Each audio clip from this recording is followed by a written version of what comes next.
Hari-hari berikutnya Xiaoyan setelah kembali ke pavilion bintang jatuh menjadi jauh lebih santai. Dia tinggal di pavilion bintang jatuh sepanjang hari dan kadang-kadang muncul untuk memberikan nasihat kepada para murid pavilion bintang jatuh. Lupakan para murid biasa. Dengan kekuatan dan reputasinya saat ini, kemungkinan besar pengalaman beberapa tetua tamu di pavilion bintang jatuh mungkin tidak dapat dibandingkan dengannya. 3 hari berlalu perlahan di tengah perasaan santai ini. Lubang cacing yang dibangun Yalau perlahan mendekati penyelesaian. Banyak murid pavilion bintang jatuh berkumpul di tempat latihan yang luas di alam bintang. Mereka menjalani latihan dan pertarungan yang harus mereka lakukan setiap hari. Namun, sebagian besar mata di tempat latihan itu tertuju ke tengah tempat latihan. Seorang pemuda berjubah hitam sedang menunjukkan kekurangan beberapa murid ketika mereka melepaskan keterampilan dewa mereka. Penampilannya yang tertawa dan santai samar-samar membuatnya tampak seperti seorang Grandmaster.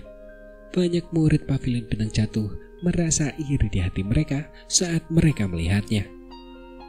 Sekelompok gadis muda yang mengenakan pakaian ketat berkilau berkumpul di salah satu sudut tempat latihan. Mereka tertawa bersama. Tawa mereka yang indah seperti lonceng angin membuat hati beberapa pria di sekitarnya bergetar. Mata mereka tanpa sadar terbelalak. Ada seorang wanita berpakaian merah pucat berdiri di tengah-tengah kelompok wanita muda ini. Pinggangnya yang halus dan lembut dengan kakinya yang jenjang tidak diragukan lagi menyebabkan dia menjadi sosok yang paling menarik perhatian di tempat latihan. Namun, mata wanita muda berpakaian merah ini mengamati pemuda berpakaian hitam yang tersenyum di kejauhan. Adik senior Yakuan akhirnya tertarik pada seseorang. Ucap seorang wanita muda di sampingnya tiba-tiba berkata dan tertawa dengan suara lembut, sementara wanita berbaju merah sedang fokus pada Xiaoyan. "Omong kosong apa yang kau ucapkan?" ucap wanita berbaju merah itu. Mendengar itu, wajah wanita muda bernama Yakuan memerah saat dia mencaci. "Adik senior Yakuan, kau adalah orang dengan bakat paling menonjol di antara generasi muda pavilion bintang jatuh ini. Bahkan, kepala pavilion pun merasa terganggu selama ujian saat itu. Oleh karena itu, kau tidak perlu merasa rendah diri meskipun status kepala pavilion junior itu unik," ucap seorang wanita muda menutup mulutnya dan tertawa. "Omong kosong, bakat kecilku ini tidak ada apa-apanya di mata kepala pavilion junior," ucap Yakuan menggelengkan kepalanya. Tetapi kegembiraan samar melintas di matanya yang cerah. Seorang wanita muda pada akhirnya mendambakan cinta. Para jenius muda yang ditemuinya yang menganggap diri mereka tinggi tidak ada apa-apanya dibandingkan dengan Xiaoyan yang bahkan tidak bersikap seperti kepala pavilion junior. Mengapa adik senior tidak meminta nasihat dari kepala pavilion junior? Kau hanya akan memiliki kesempatan jika kau berhubungan dengannya. Jika tidak, tidak akan ada harapan, ucap seorang wanita muda di sampingnya. Yakuan ragu sejenak setelah mendengar ini. Kemudian dia berkata dengan lembut, "Itu tidak pantas bukan? Apa yang harus kita lakukan jika kita mengganggu kepala pavilion muda?" ucap Yakuan. "Tidak apa-apa, adik senior adalah seseorang yang perlu dibina oleh pavilion bintang jatuh kita.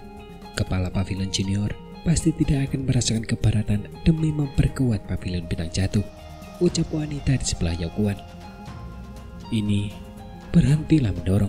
Aku akan pergi dengan baik," ucap Yakuan. Xiaoyan mengamati wajah merah kecil dari wanita muda berpakaian merah yang berdiri di lapangan latihan di depannya. Dia tersenyum dan kemudian bertanya, "Namamu Yakuan kan? Aku mendengar guru menyebutmu," ucap Xiaoyan. Mata Xiaoyan mengamati wanita muda di depannya ini saat dia berbicara. Meskipun wanita muda ini tampak sedikit muda, dia tidak diragukan lagi memiliki kecantikan yang sempurna. Begitu dia dewasa, dia pasti akan menjadi penyihir kecil yang akan membuat banyak pria mempertaruhkan diri untuknya. Tentu saja, penampilannya bukanlah yang dihargai Xiaoyan. Sebaliknya, itu adalah bakat pelatihannya yang luar biasa. Seorang wanita muda yang bahkan belum berusia 17 tahun masih dalam usia pemula. Tetapi Yakuan ini telah melangkah ke kelas doang. Bahkan di dataran tengah, memperoleh prestasi seperti itu di usia ini merupakan hal yang luar biasa. Jika dia diberi cukup waktu, prestasinya akan sangat menakutkan. Tidak heran guru selalu mengingatkanku, jika dirinya yang sudah tua tidak memutuskan untuk tidak menerima murid lain, Yokuan ini akan menjadi junior kecilku. Gumam dalam hati Shoyen. Mata Shoyen berkedip. Dia akhirnya mengerti mengapa Yalo menyebutkan sesuatu tentang Yokuan kepadanya beberapa hari sebelumnya. Yokuan segera mengangguk ketika dia mengetahui bahwa Shoyen mengetahui namanya. Wajahnya yang kurus dan lembut dipenuhi dengan kegembiraan. Kepala Pavilion Junior, bolehkah aku meminta sedikit waktumu untuk memberiku nasihat? Ucap Yokuan. Wajah Yokuan memerah, namun dia nampak masih mengumpulkan keberaniannya dan mengucapkan kata-kata ini. Latihlah kemampuanmu di hadapanku, ucap Shoyen tersenyum dan menjawab dengan lembut. Baiklah, ucap Yokuan. Jantung kecil Yokuan berdebar pelan saat merasakan kelembutan Shoyen. Dia buru-buru menunjukkan jurus telapak tangan Dou yang baru saja dia latih. Shoyen di sampingnya berdiri dengan kedua tangan di belakangnya. Ia melihat Yokuan melancarkan teknik telapak tangan kelas D dengan sangat halus yang membuatnya mengangguk tanpa sadar. Ia menunjukkan beberapa kekurangan kecil. Hal yang membuat Shoyen tercengang adalah Yokuan telah memperbagi kekurangan ini segera setelah ia mengidentifikasinya. Kecepatan pemahamannya membuatnya tanpa sadar menggelengkan kepala dan mendesah. Wanita ini benar-benar berbakat dan cerdas. Jika ia dipersiapkan dengan baik, ia bisa menjadi ahli top di tataran tengah di masa depan. Keringat mulai menetes di dahi Yokuan setelah menyelesaikan teknik telapak tangannya, tetapi matanya dipenuhi dengan kegembiraan. Penglihatannya diam-diam melirik Shoyen saat dia bertanya dengan ragu. Kepala Pavilion Junior, bagaimana penampilan Yokuan? Ucap Yokuan. Bagus sekali, ucap Shoyen. Shoyen tersenyum dan mengangguk. Ia ragu sejenak setelah melihat kecemerlangan di wajah mungil Yokuan. Akhirnya ia berkata, ada sesuatu. Aku ingin tahu apakah kau tertarik, ucap Shoyen. Apa itu? Ucap Yokuan buru-buru bertanya ketika mendengar pertanyaannya. Shoyen menegakkan dagunya. Ia mempelajari Yokuan sebelum menjawab beberapa saat kemudian. Jadilah muridku, ucap Shoyen. Shoyen merasa agak konyol dalam hatinya saat mengucapkan kata-kata ini. Tidak disangka akan ada saat ketika dia mengucapkan kata-kata ini. Tetapi ini bukan tujuannya. Yalo menghargai bakat Yokuan, tetapi dia tidak ingin menerima murid lain. Oleh karena itu, dia telah memberikan Shoyen tugas ini. Sebagai guru Shoyen, bukanlah hal yang aneh baginya untuk mengajar murid manapun yang diterima Shoyen. Yokuan langsung terkejut saat mendengar kata-kata Shoyen. Dia menundukkan kepalanya dan tidak berbicara. Shoyen menjadi malu saat melihat reaksi Yokuan. Tidak disangka, dia menerima perlakuan seperti itu saat pertama kali mengucapkan kata-kata ini. Ketua Pavilion Junior, bolehkah aku menjadi muridmu dalam nama saja? Ucap Yokuan mengerutkan kening dan merenung sejenak sebelum akhirnya membuka mulut dan bertanya. Kata-kata Yokuan membuat Shoyen terbatuk. Hidup ini sungguh menyedihkan, karena dengan statusnya saat ini, banyak orang akan berbondong-bondong datang jika dia benar-benar ingin menerima murid. Namun wanita muda di depannya ini penuh dengan syarat. Baiklah, terserah padamu, ucap Shoyen menggelengkan kepalanya tanpa daya. Bagaimanapun, orang yang mengajar bukanlah dia. Entah itu hanya nama atau bukan, itu tidak ada hubungannya dengan dia. Senyum gembira langsung muncul di wajah kecil Yokuan saat mendengar ini. Seorang murid dalam nama. Begitu dia menjadi cukup kuat di masa depan, ini tidak akan memiliki efek yang mengikat. Etika apapun tidak akan menjadi masalah besar. Shoyen tentu saja tidak menyadari pikiran murid barunya yang baru diterimanya di hadapannya. Jika dia menyadarinya, dia pasti akan berpikir untuk mengusirnya. Dia masih sangat muda, tetapi dia sudah memikirkan hal-hal seperti itu. Di sisi lain, ruang di bagian dalam alam bintang tiba-tiba berfluktuasi sementara Shoyen menggelengkan kepalanya tanpa daya. Suara spasial yang hadir sebagian menyebar dari gunung belakang alam bintang. Shoyen terkejut saat merasakan fluktuasi spasial ini. tetapi segera kegembiraan muncul di matanya. Lubang cacing telah berhasil dibangun, gumam Xiaoyan. Yokuan, aku akan pergi ke gunung belakang. Aku akan pergi beberapa hari lagi. Kau harus pergi dan mencari guru besar. Dia akan mengajarimu, ucap Xiaoyan menoleh dan tersenyum saat memberitahu Yokuan. Baiklah, ketua pavilion junior, ucap Yokuan. Wajah kecil Yokuan langsung berubah sedikit masam saat mendengar Xiaoyan akan pergi untuk beberapa waktu. Dia hanya bisa menganggukkan kepalanya. Kamu seharusnya tidak memanggilku seperti ini sekarang, ucap Xiaoyan tanpa sadar menjadi bersemangat ketika dia melihat ekspresi pahit di wajah kecil Yokuan. Dia tersenyum dan menegurnya. Wajah cantik Yokuan memerah saat melihat raut wajah Xiaoyan yang menggoda.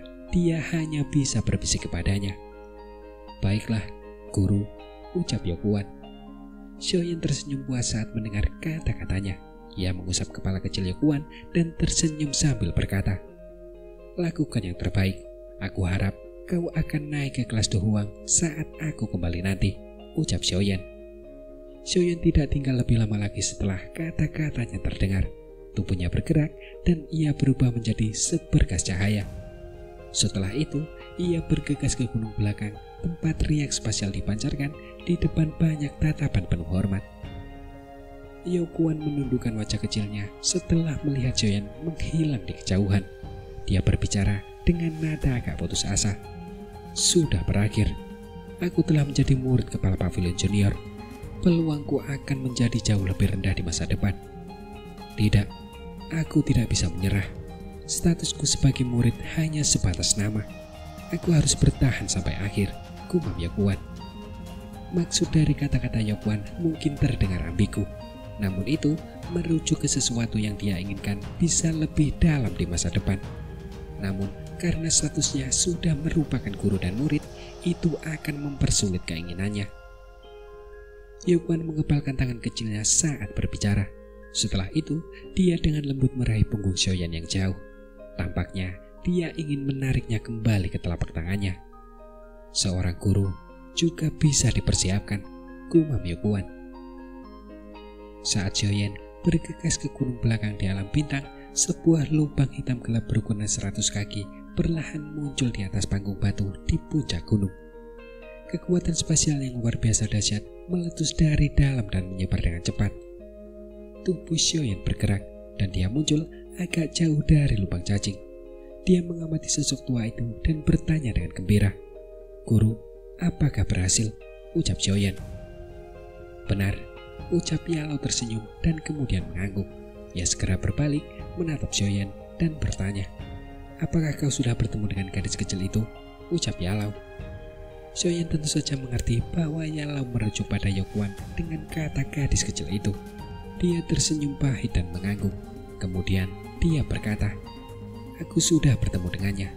Bakatnya memang sangat luar biasa. Jika dia dipersiapkan dengan baik, prestasinya pasti luar biasa, ucap Xiaoyan. Apakah kamu sudah menerimanya sebagai murid? Ucap Yalau tertawa pelan. Tatapan matanya biasanya sangat tajam. Hanya sedikit orang yang bisa menarik perhatiannya. Ketajaman ini sudah cukup untuk menunjukkan betapa hebatnya bakat Yokuan. Xiaoyan mengangguk sekali lagi. Dia menjelaskan masalah tadi dengan singkat. Ketika Yalau mendengar bahwa Yokuan bersedia menjadi murid hanya dalam nama, dia tanpa sadar tertawa terbahak-bahak. Segera setelah itu, dia menggelengkan kepalanya dan tertawa. Tidak apa-apa jika hanya nama. Bagaimanapun, kamu tidak perlu khawatir tentang masalah ini, ucap Yalau. Baiklah, kapan aku akan berangkat? Ucap Xiaoyan mengangguk dan bertanya dengan cepat. Aku khawatir kita harus menunggu beberapa hari lagi. Lubang cacing telah berhasil dibangun, tetapi masih belum stabil. Selain itu, aku pikir kita harus mencari beberapa pembantu selama beberapa hari ke depan. Pasti akan ada banyak ahli dari aula jiwa di pihak sekte singa mendalam. Oleh karena itu, kita harus sepenuhnya siap, ucap Yalau menjelaskan. Pembantu lainnya, ucap Xiaoyan sembari mengerutkan kening. Mereka yang bisa terlibat pastilah para ahli yang telah mencapai kelas Daosun. Namun, sudah cukup bagus bahwa pavilion bintang jatuh dapat memperoleh lebih dari selusin tetua tamu. Tetapi, di mana mereka bisa menemukan orang lain. Apakah kau lupa kemampuan mengumpulkan bantuan dari seorang alkemis? Aku sudah menyuruh orang untuk menyebarkan berita bahwa kita mengundang para ahli dari seluruh penjuru. Namun, syaratnya adalah seseorang harus telah mencapai kelas Dozun. Hadiahnya adalah 3 pil obat tingkat 8 untuk masing-masing. Jumlah warna pil petir yang dimiliki pil obat tingkat 8 akan ditentukan oleh kekuatan dan kontribusi masing-masing. Ucap Yalao tersenyum licik dan kembali menjelaskan. Aku yakin banyak orang akan datang. Pada saat itu, kau akan memimpin mereka ke wilayah barat laut benua dan kemudian menyerang sekte singa mendalam untuk segera mengakhiri perang, ucap Yalao. Xiaoyan mengangguk dan bertanya dengan putus asa. Bukankah ini terlalu murah hati?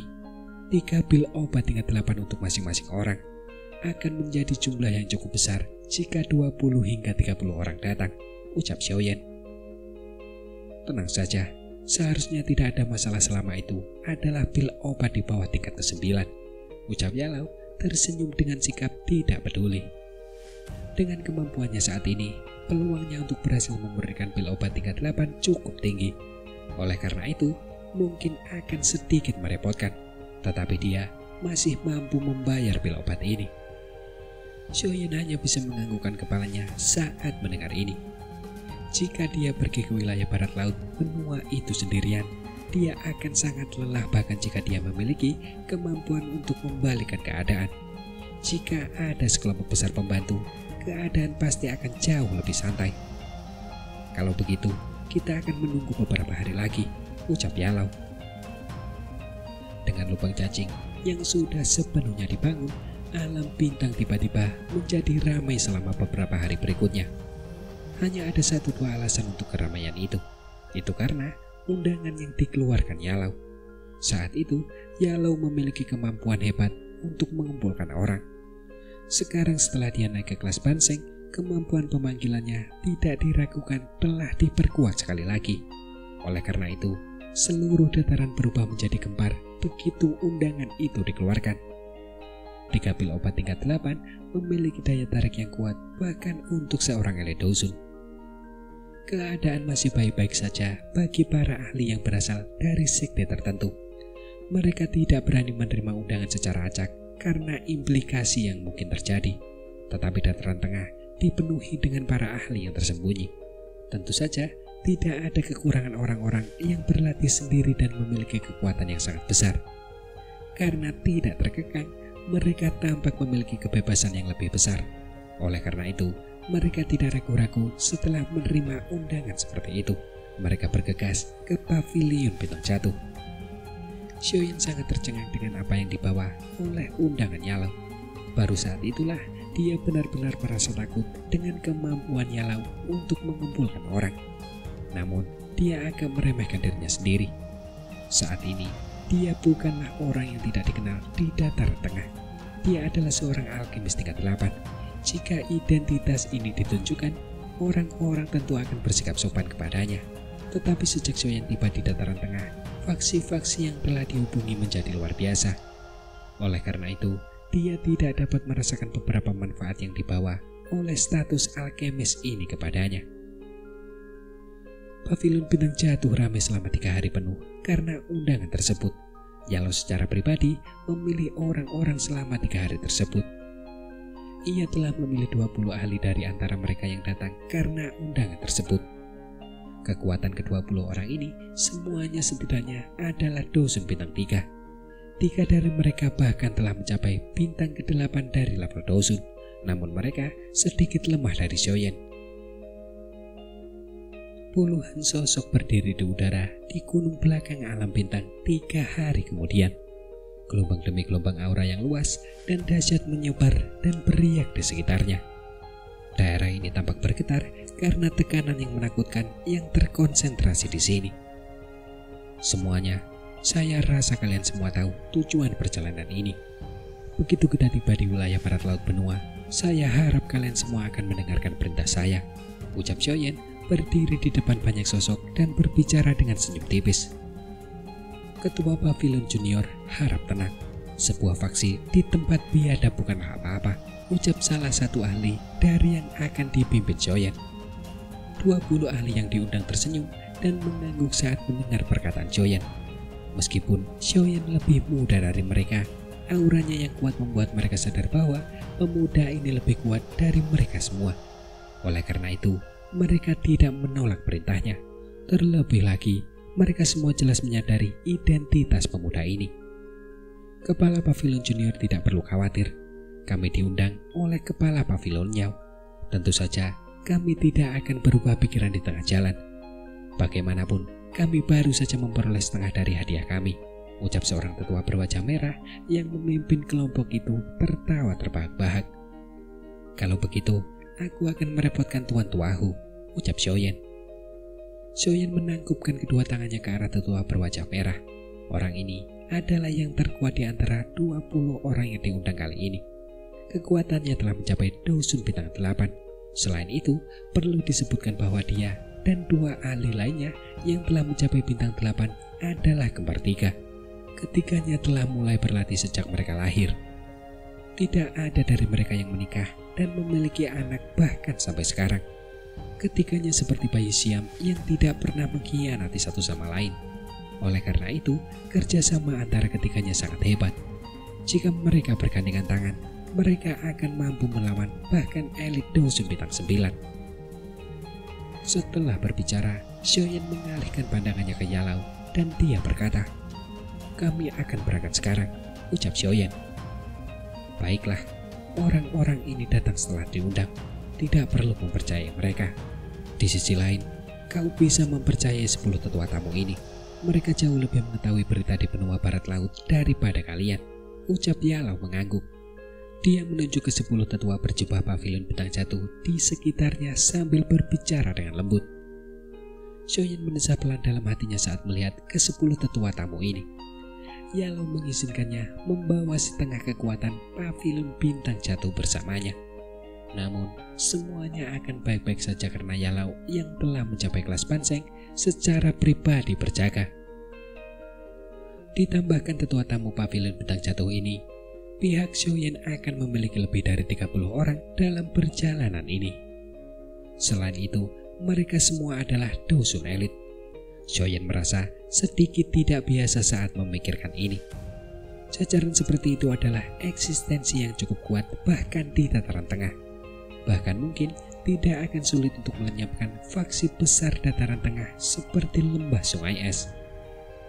Menghadapi barisan seperti itu, kemungkinan sekte singa mendalam akan kesulitan untuk menang bahkan dengan dukungan aula jiwa.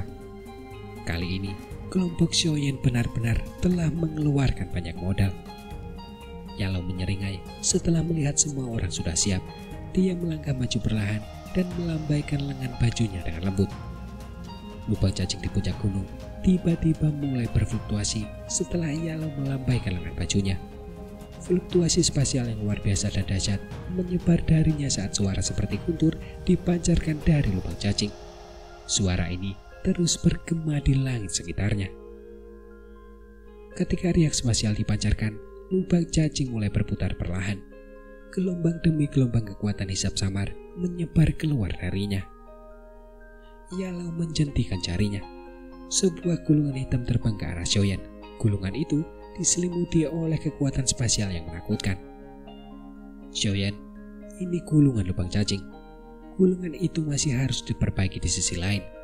Setelah kau tiba, yang perlu kau lakukan adalah menemukan tempat yang aman dan membukanya. Setelah itu, akan memungkinkan untuk membentuk terowongan yang akan tetap berada di tempat itu selamanya," ucap Yalau. Xiaoyan dengan hati-hati menerima gulungan itu dan menaruhnya di cincin penyimpanannya. Setelah itu, ia berbalik ke lubang cacing dan menghirup udara dalam-dalam sebelum tiba-tiba melambaikan tangannya.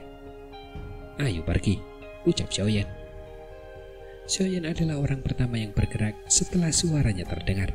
Dia berubah menjadi sosok hitam yang terbang ke dalam lubang cacing hitam pekat. Kekaisaran Jiamah, kakak laki-laki, saudara laki-laki kedua, Jailin, aku telah kembali, gumam Xiaoyan dalam hati. Xiaoyan melengkungkan tangannya saat tubuhnya memasuki lubang cacing sebelum perlahan mengencangkannya. Badai pasir bertiup di atas dataran dan tebing merah yang tak berujung. Matahari merah tua menggantung rendah di langit yang jauh. dan cahaya merah redup yang menambahkan lapisan benang merah pucat di atas tanah yang samar-samar memiliki warna merah darah yang menyebar di atasnya.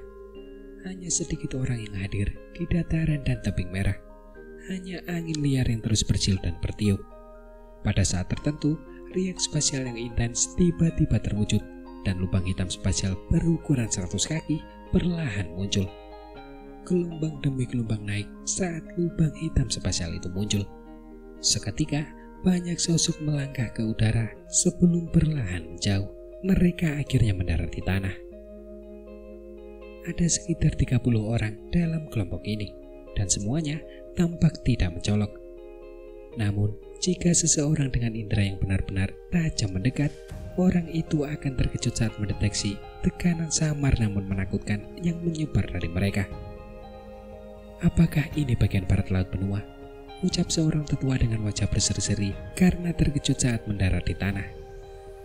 Setelah itu, dia menoleh ke arah seorang pria berpakaian hitam di antara kerumunan.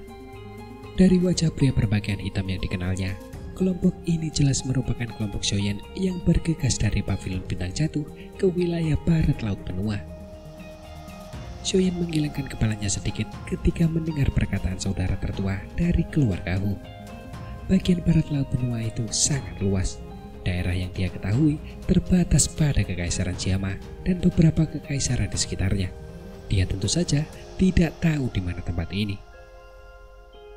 Kepala Pavilion Junior, tempat ini seharusnya berada di bagian utara wilayah barat laut. Lubang cacing yang dibangun oleh kepala pavilion tidak memiliki tanda spasial yang tepat. Jadi lubang cacing itu hanya dapat mengirim kita secara acak ke barat laut. Ucap seorang lelaki tua berambut putih dan berpakaian putih di samping Shoyan melihat sekeliling sebelum akhirnya mengeluarkan peta dari cincin penyimpanannya. Dia membukanya, memperlihatkan peta yang mencatat benua barat laut secara rinci. Saat ini, setengah dari area di peta tersebut ditempati oleh kepala singa yang ganas. Setengah lainnya ditandai dengan karakter Yan. Ini kemungkinan merupakan wilayah sekte singa mendalam dan aliansi Yan saat ini. Berdasarkan informasi yang kami peroleh, bagian utara wilayah barat laut ini telah menjadi wilayah sekte singa yang mendalam. Dengan kata lain, kita telah dipindah ke wilayah sekte singa mendalam. Namun, itu tidak masalah. Tidak banyak ahli dari sekte singa mendalam di bagian utara. Kekuatan utama mereka saat ini seharusnya berkumpul di perbatasan aliansi Yan. Ucap tetua berpakaian putih itu menyuarakan pikirannya. Selama kita menuju ke barat daya melalui beberapa jalur, kita seharusnya bisa mencapai wilayah aliansi Yan. Ucap pria berpakaian putih. Shoyan mengangguk sambil melihat peta. Kelompok mereka memiliki total 30 dosun elit. Dengan susunan ini, mereka bisa berjalan tanpa perlawanan selama mereka tidak bertemu pasukan elit dari sekte singa mendalam atau Allah jiwa. Oleh karena itu, tidak akan sulit untuk mencapai wilayah aliansi Yan. Kalau begitu, ayo kita mulai. Kita bisa mengumpulkan beberapa informasi tentang berita terkini di sepanjang jalan. Usahakan sebisa mungkin untuk menekan aura kalian.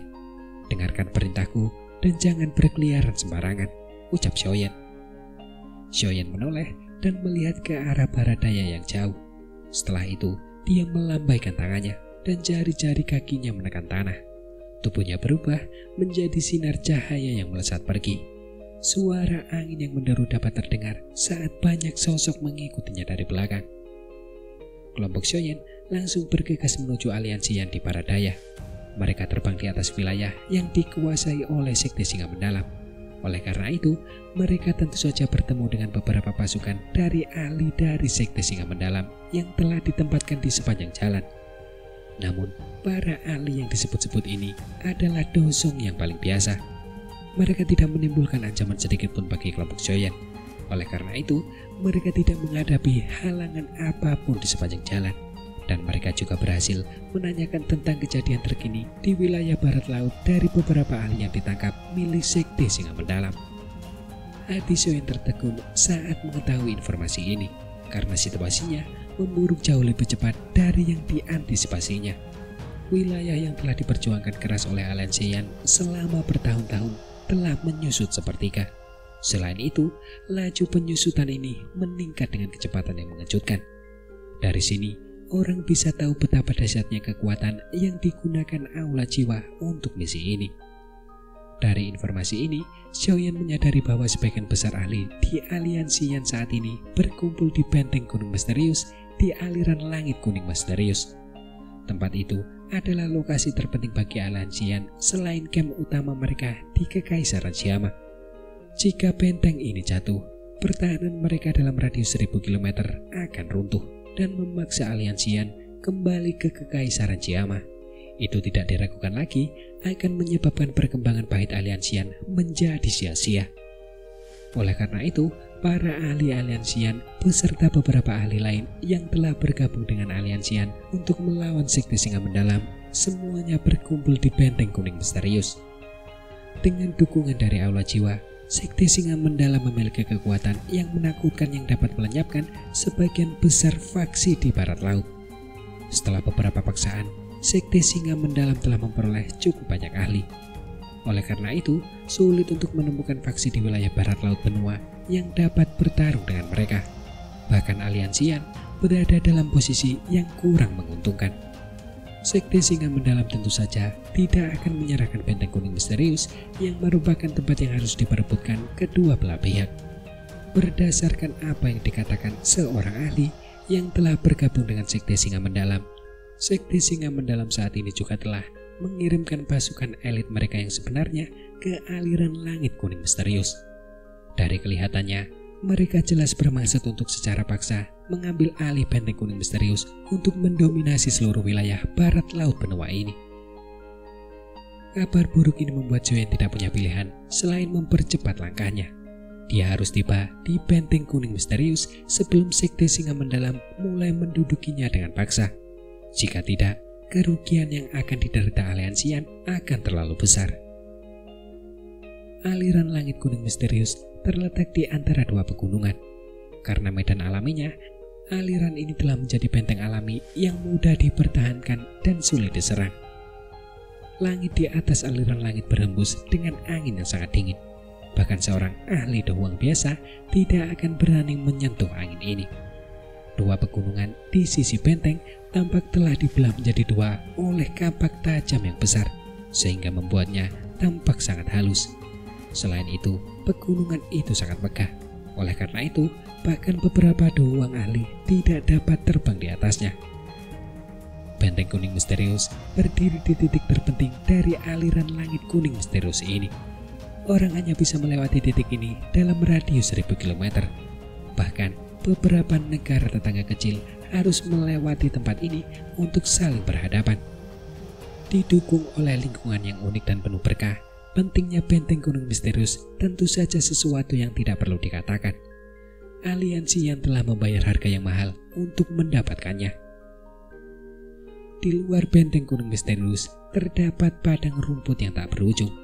Jika seseorang berdiri di benteng, seseorang akan dapat melihat setiap aktivitas di padang rumput tersebut. Namun, padang rumput tersebut saat ini ditutupi oleh kabut hitam. Seseorang dapat mendengar samar-samar beberapa suara yang memekakan telinga.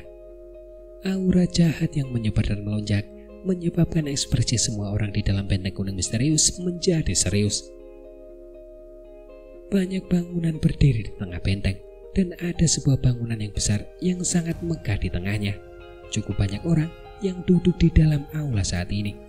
Namun, tidak ada yang berbicara. Seluruh aula diselimuti keheningan yang khusyuk. Duduk di kursi pemimpin di aula adalah sosok cantik berpakaian merah yang bersandar di sandaran dengan gaya agak malas. Wajahnya yang dingin dan mempesona samar-samar mengandung kelelahan. Mata indahnya yang dipenuhi dengan peningkatan yang tidak biasa memancarkan tekanan dan kesombongan seseorang dalam posisi yang kuat. Kesombongan ini tidak memudar bahkan dengan aliran waktu. Siapa lagi di aliansian selain Ratu Medusa atau Cailan saat ini yang dapat memiliki sikap sombong seperti itu? Beberapa tahun ini tidak membuatnya berubah sedikit pun. Sebaliknya, dia menjadi lebih dewasa dan pesonanya semakin kuat. Semuanya, pasukan sekte singa mendalam sedang menekan kita. Hari ini, itu hanya serangan pendahuluan.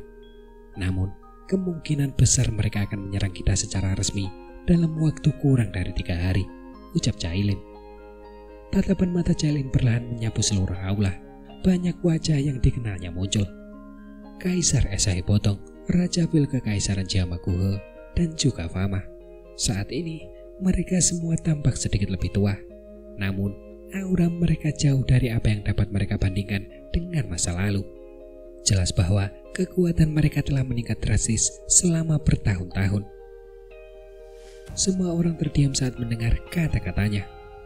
Seorang pria yang duduk di kursi roda di sampingnya mendesah pelan dan kemudian berkata, "Kekuatan sekte singa mendalam terlalu kuat. Ahli kelas Dosun mereka jauh melampaui kita. Kita tidak sebanding dengan mereka dalam konfrontasi langsung," ucap Xiaoding tertawa getir tanpa sadar setelah berbicara. Segala rencana akan kehilangan pengaruhnya jika berhadapan dengan kekuatan absolut. Ini adalah pertama kalinya selama bertahun-tahun dia merasakan begitu tidak berdaya. Aliansian benar-benar menghadapi masalah. Ayo kita bertarung habis-habisan. Jika tidak ada yang bisa kita lakukan, kita tidak bisa maju atau mundur. Jadi mengapa kita tidak bertarung sampai akhir? Ucap seorang pria yang diselimuti aura ganas di samping Xiaoding berbicara dengan wajah sedingin es. Penampilan itu tidak asing lagi. Secara mengejutkan, itu adalah saudara kedua Xiaoyan, yaitu Xiaoli. Hati semua orang di aula menjadi hancur setelah mendengar kata-kata Xiaoli. Mungkinkah ini benar-benar sudah mencapai pada tahap ini? Kita belum mencapai tahap itu, ucap Xiaoding. Xiaoding tiba-tiba menggelengkan kepalanya di tengah keheningan. Dia perlahan mengangkat matanya dan senyum tipis terungkap di wajahnya. Kemudian dia berkata dengan lembut, "Berdasarkan apa yang dikatakan kelompok dokter peri kecil, adik ketiga seharusnya sudah bergegas kembali ke aliansian," ucap Xiaoding. Kalimat Xiaoding langsung membuat mata sebagian besar orang di aula terangkat. Bahkan Cailin yang duduk di kursi pemimpin tiba-tiba memusatkan perhatian pada Xiaoding. Saudara ketiga Xiaoding. Semua orang yang hadir, bahkan para ahli yang kemudian bergabung dengan aliansian, telah mendengar tentangnya meskipun tidak melihatnya secara langsung. Karena pemuda yang bernama Xiaoyan adalah pendiri sejati aliansian. Pemuda di masa lalu telah menciptakan banyak keajaiban.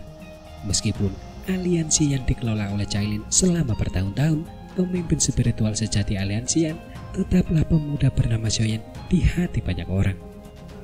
Xiaoding tersenyum saat melihat aula berubah menjadi riuh karena nama ini. Ia bertukar pandang dengan Xiaoli di sampingnya. Kedua mata mereka mengandung sedikit kebanggaan. Kebanggaan ini berasal dari saudara kandung mereka, yaitu seorang pemuda bernama Xiaoyan. Mata Xiaoding menatap langit malam di luar aula dan bergumam dalam hatinya, "Adik ketiga, sudah lama sekali sejak kau pergi. Sudah waktunya untuk kembali," gumam Xiaoding.